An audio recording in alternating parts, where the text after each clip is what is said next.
It-tlieta ġew infakra l-erwieħ kollha fejn bosta nies sellmu l-memorja ta' dawk li ħallew din id-dinja b'ċelebrazzjonijiet differenti skont il-kulturi tal-pajjiż. Din l-okkażjoni hija maħsuba li oriġinat fil-Messiku fejn fil-kultura Azteka kien maħsub li l-mewt hija fażi ta' tranzizzjoni u l-erwieħ tal-mejtin se jiġu lura biex ikunu mal-ħajjin. Fil-fatt din l-okkażjoni tibqa' mfakra fil-Messiku u hija festa li tattira ħafna turisti kull sena u anke qabdet l-attenzjoni ta' films kbar f'Hollywood. Fis-seklu 16 din it-tradizzjoni ġiet introdotta fil-kalendarju Kattoliku hekk kif l-Imperju Spanjol sapruħu fil-kontinent Amerikan biex bekk issa din il-ġurnata hija magħrufa bħala jum l-erwieħ kollha. F'Malta bosta Maltin iżuru l-oqbra tal-eżis tagħhom u jfakru l-memorja tagħhom. F'Altarxien fiċ-ċimiterju tal-erwieħ kollha, One News żar dan is-sit fejn bosta oqbra kellhom fjuri u xemat mixewlin.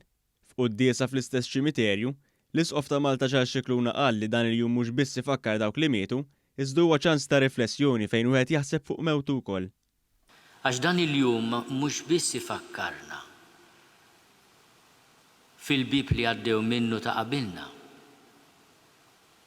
imma ifakkarna li fuq il-bib tagħna il-mulej se jħabbad meta ma nafux, imma se jħabbad żgur.